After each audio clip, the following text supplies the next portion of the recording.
better fish.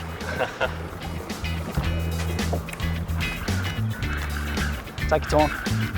That's it. Yes, just stay tight to him, go. Don't give him too much. Yeah, that's it. Just keep using the rod on him. Oh yes, nice fish. Yeah, Spanish. Let him do his thing. Let him run, he's gonna run, he's gonna run. This week on the AFN Fishing Show, Nige takes champion longboard surfer Nic Jones offshore and sets a few challenges for the rookie angler. Then they hit the surf and the tables are turned as Nic sets Nige a few challenges of his own. We've got a unique little challenge coming our way. I'm joined today by Nic Jones, champion longboard surfer. He's never caught anything bigger than a bream, so today we're going to head offshore and see if we can beat that PB, mate, and then he's going to hit the waves and give me a few tests of my own on the longboard. Stick around, mate.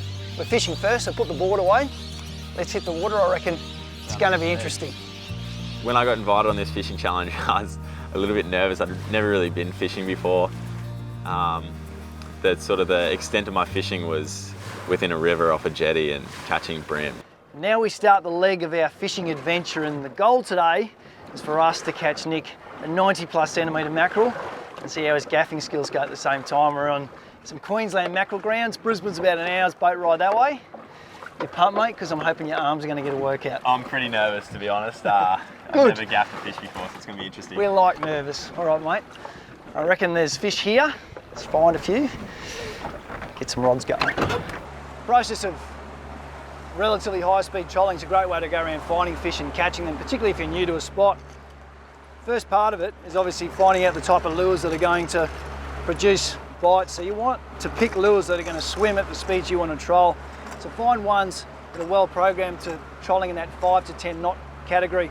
And then when you're going into your tackle store and choose them, get a few different profiles. We've got the same lure, different sizes. Some days the fish will respond better to different size lures. The other thing you want to do then is look at the bib and the classification of the lure. Some of these will dive at different depths. So for example, in the Blue Water Classic range, you'll find a shallower running model around that 1 to 3 metre, and then this one which gets down to 5 metres. Sometimes swimming two, a shallow and a deep at the same time, is a great way to work out what depth the fish are most likely to feed. Then just cover your ground, keep the lures in the water, and wait to see what happens.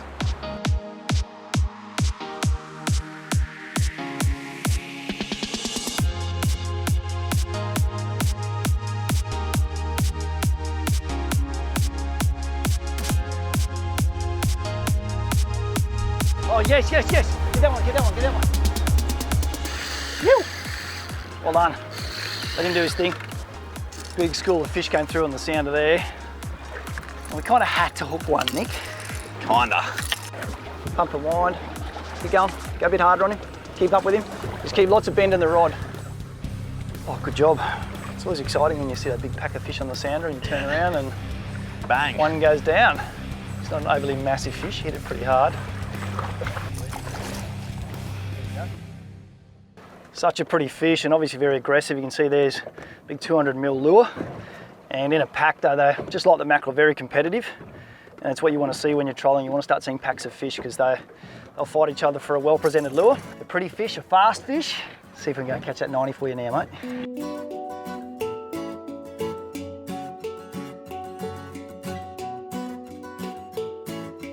I've got a lot of marks here, and driving around like this, sometimes there can be just one school of fish in this area. So every time I see it, I'll mark it, hopefully catch a fish at the same time, but then after a while you can see potentially a bit of a movement pattern to them, because they've obviously got fins on them, so they don't stay in one spot, they'll move around.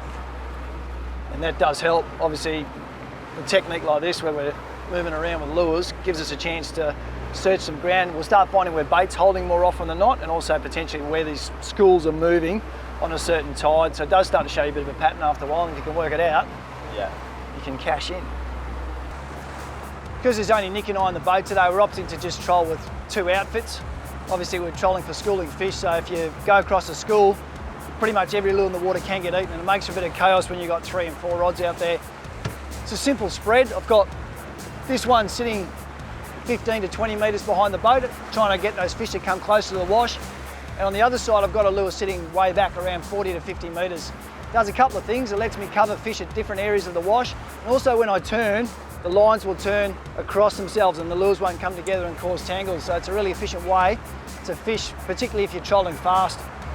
Outfits we're using, around that 10 to 20 kilo outfit, 50 pound braid, 80 pound leaders to give you a bit of bite resistance against the Spanish. I don't like fishing with wire on top of my lures. I think you get a lot more bites with just the line attached straight to the eye of the lure, and you just run the risk of getting a bite off, but you get more bites.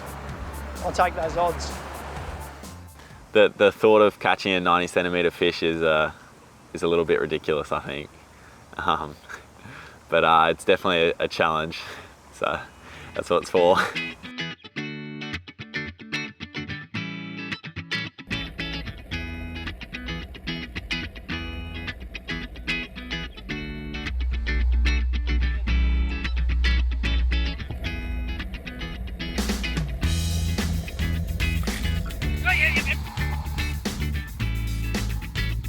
This is a better fish.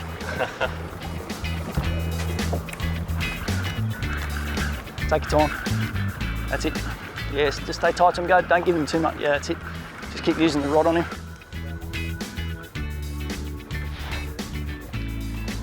Some solid head shakes on him when he first took off. Here he comes. Oh yes, nice fish.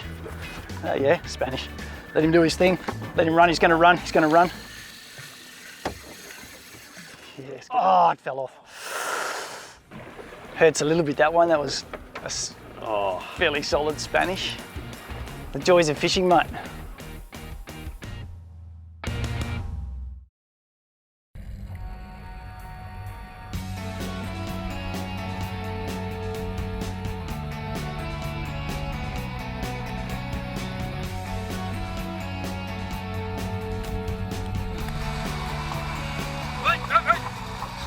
Nothing beats a double hookup when you're trolling, and we cruised along. A good pack of fish had come through the sander, and all of a sudden the long lure's gone off. And then while Nick's picking up the rod, the other one's gone off, and all of a sudden the boat's in mayhem. I couldn't help Nick out because I had a battle of my own to contend with. Ah, you going there? Yeah, pump of mine, mate. You're all over it. Everything turned to mayhem. I'm suddenly trying to handle a fish on one side. Nick, who hasn't handled fish that size before, is left to his own devices to try and deal with a Spanish mackerel on the other side. I know in the back of my mind that this fish is going to come close to knocking off his challenge, so I'm quickly trying to tail grab my fish, get it into an esky, and then jump over and try and help him out.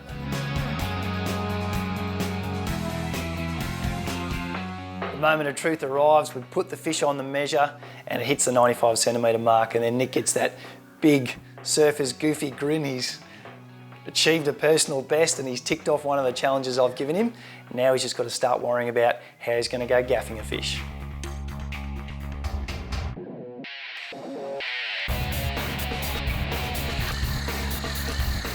Let it do its thing. Yeah, let it do its thing. There you go, going well. Yeah, stay up with him. Okay, that's it, good. That's it, yeah, it's a yellow thing. Yeah, that's it, just keep steering this way, that's the way. Nice fish. That's it. Ah, well done. Ideally, when you want to gaff, you just want to let the fish come across the gaff. As you see that gaff hook come in place with the fish, just give it a quick jab. Yeah. And that's as easy as it has to be, mate. And now, next little challenge we've got for you, you're going to be doing this. By trolling around this area, we saw a pack of fish holding in one location. All I've come back is I've come right in the middle of that zone now, put my electric motor into GPS lock, and now I'm just letting the noise of the boat and the noise we're making with the sounder and that hopefully get a few fish to hang around us. Oh, yeah, up the top. Boy, that was interesting. The beauty of a metal lure, so you can fish any depth of water. This one was hooked literally on the top, a high-speed retrieve. We can drop them down deeper in the water. Now, Nick, there's a whole bunch of fish coming. Sounder's lighting up at 30 metres. Okay, so get it down there. If you spin hard through those, we'll find out what they are. Yellowfin. Yes, lovely. There's an adapted micro jig. It's from the Sari range, but because we're fishing for some toothy critters today, I've taken off the normal assist hooks and put a treble on, and they make a beautiful spinning lure. Doesn't matter what depth of the water you choose to fish. Very, very versatile. We're now in that great situation where we've got a big pack of fish under the boat, and it's a perfect time to fish with metals. Dropping jigs through them and ripping them up at speed. There's hookups everywhere. You hook a fish, you lose a fish, and another one grabs it, and all of a sudden we're both hooked up, and it's chaos. There's anglers running around the back of the boat, there's lines crossing over, there's lots of yahooing and drags going. Trouble is now, Nic's in that unenviable situation where he's got to fight a fish and he's got to gaff it at the same time. Okay, Nic, trick to this, gaff down in the water, swim the fish over its head, and as its head comes over, you rip it up in one quick motion. Oh. Oh, close, mate, close. You've got to fail on that one, but you're nearly there. I was really trying to just concentrate on what Nige was telling me about it before, and just be smooth and get the fish to come to the gaff. It didn't quite work perfect the first time. I got the fish in the boat, I gaffed it without looking too ridiculous the second time. So what I've learned about the gaff so far is quite a lot different to what I assumed about it. Looking at a big hook, what I thought would happen is the fish comes in next to the boat, you give it a big whack and try to rip it in, but it's actually more up to the fisherman to pull the fish in, tire it out, me to sort of slowly put the gaff in the water and wait for the fisherman to bring the fish over, and then you just give it a big pull up through the gills there or around the neck area. And yeah, so not quite as action-packed as I thought. That's it. It's all breaking loose. Oh, look at the fish there. Look at the Spaniard there. Look at him in the water. Yeah. Because these fish are schooling, they'll stay with the attraction of a fish that's fighting. So if you get your first fish in the boat and you get it in the esky and then you relax and have a sandwich and a coffee, these fish will sit around for a while and they'll disappear. But if you're on the ball and you put another lure into them or a bait and you hook up those fish and you can keep them with you, you can have so much fun. As fast as you can.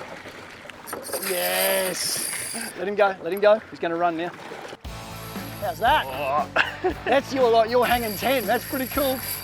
This is, he's pulling away. Here we go. Different kind of water sport for you, mate? Yeah. Surfing's a little bit more consistent, you know. Straight back out, straight into another wave normally. That's it, just slow pressure, bring him round, that's it. He's not ready yet, he's not ready, yeah, that's it. Keep tight on him. Being prepared, we've got 2 outfits set up. We've got our trolling outfits. We had these set up as well. They're just little Asari micro jigs, typically with an assist hook on them. And all I've done is taken the assist hooks off and put on treble hooks, and then they act as a bit of a bite protection against Spaniards and other pelagics. If you're targeting schooling mackerel beneath your boat, metals can be a great option just because of versatility. They're going to let you fish any depth of water you can get the lure down to. These are 60-gram jigs and they're actually micro jigs, so they come with an assist hook on them. I like having these on board because they allow me to either fish for reef fish, or if the toothy critters show up, just retrofit them with the treble and you can resist those bite-offs. A very versatile lure, really easy to use. We'll take a quick look at the retrieve. Once you know where those fish are, your sound is obviously your best friend. Dictates how deep you're going to let the jig go down. Then it's a case of estimating. If they're at 20 metres, you let it go for 20 seconds. If they're down around 40, 50 metres, you can let it go a whole lot longer. When you think the lure's down around those fish, gauge the reel, drop the rod tip, butt under the arm, and as fast as you can physically wind. You will not outrun these fish. They like it fast. That's the whole beauty of fishing with these styles of lures, and the strike is very, very addictive. 2 coming now, Nic, at about 25 metres. Nice. Straight onto it, hey? Good. Go, go, go, go, go. Keep going, keep going. You're jigging like a champion, mate. It looks really bad from behind. Oh, you got bitten off. You got to stop fishing now, mate. Yeah, you're done. Done. No more lures for you. Time to go home. What we might do? Oh, yeah. Oh, no, I got bitten off as well. We had both stopped fishing. We've had an awesome day on the water. Caught heaps of fish, varieties, sizes. Nic's ticked off all the challenges I've given him, but now I'm starting to feel a little bit uncomfortable. It's his turn to return serve. I'm an average shortboard surfer at best. Suddenly I'm going to be on a longboard having to do some funky moves that Nic's going to try and talk me through. I'm a little bit apprehensive, to say the least. Heading down to Noosa Headland, tide is low, apparently it's a good wave. Time for me to come up and pass the test. I've been surfing since I was 4 years old. Right now I'm on the WSL World Longboard Tour and competing for the world title.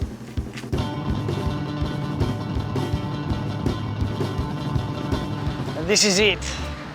The big moment. All I right. know I put you through some hardship today, but now this is my turn. Yeah, you gave me a couple of challenges. Now my turn to do the same. So I know you're a shortboarder, so I don't need to run you through the basics, but we got two things that's specific to longboarding that I want you to teach. The cross step, which is going to be great for everything, even on a shortboard. Knowing where you are on the board is really important. I'm thinking it's not a dance step. Not a dance step. All right. No. And the hang 5. So I kind of know what that means. That's my toes. I got one line. I've got to get 5 toes over the front. Yep, hanging 5 toes over the nose. It's kind of not that easy to do, really. It sounds a lot easier than it is. But we'll see how you go. I'm paddling out now on this massive board, and all these feelings of discomfort that I hope wouldn't be there are flooding through. There's lots of people out there. I'm without a leash on a board. This is another situation that I'm not familiar with. Normally I've got a leg rope, which means I fall off my board and the board stays close to me. Now I've got to worry about manoeuvring on a board, trying to walk on it, and then in the event that I'm going to fall off it, I've got to also grab this board. There's a lot of stuff going on that I'm absolutely 100% not comfortable with. Surfing's a talent that you really don't appreciate until you give it a go, and I was out of my comfort zone there on a longboard, and it was neat to see so many young surfers out there, girls and guys on longboards, making it look so easy and graceful. It very much gave me an appreciation for how hard it is controlling a longboard.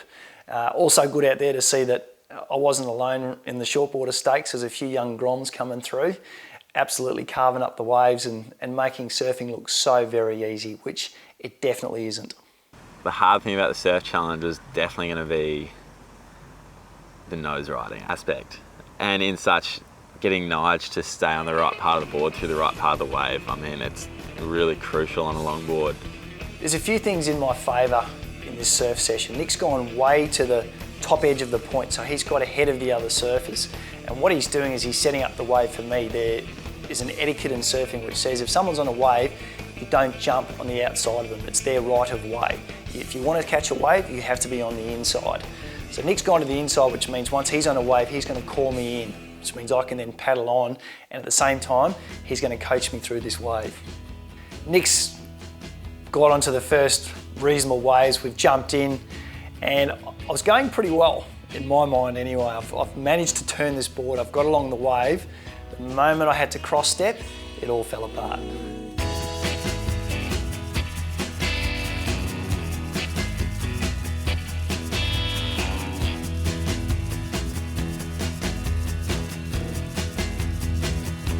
Could not cross step and got to the point where I thought I'm not even going to try. Every time I try I fall off.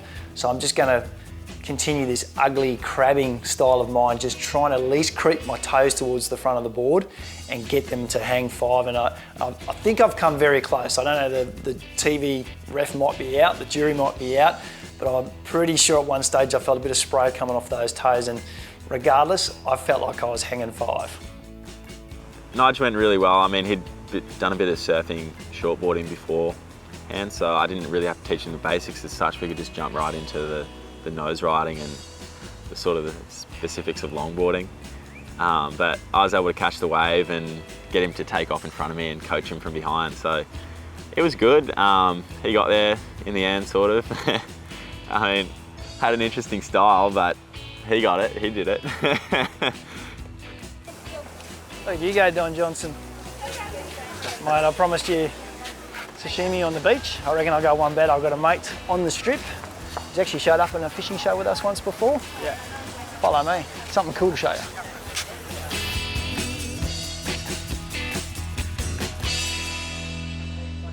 Matthew. Nigel. Nick. Good to see you. Nick, how are you?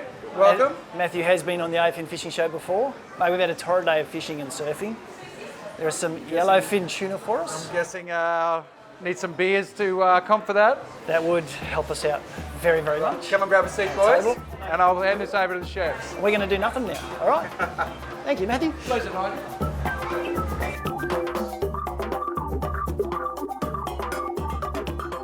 While we wait for our sashimi on the boardwalk, quick wrap of the day, mate. You blitzed it on the fishing side. You've now caught something bigger than a brim The gaffing skills have come along in leaps and bounds, way more than my cross stepping. I think I've got a lot of work to do to get the cross step right. But I think I've got close to hanging 5, which is enough to give me the motivation to go back and give it another crack. It was a whole lot of fun. I'll give you the points for the day, mate, and we will see you on the water somewhere else. Cheers.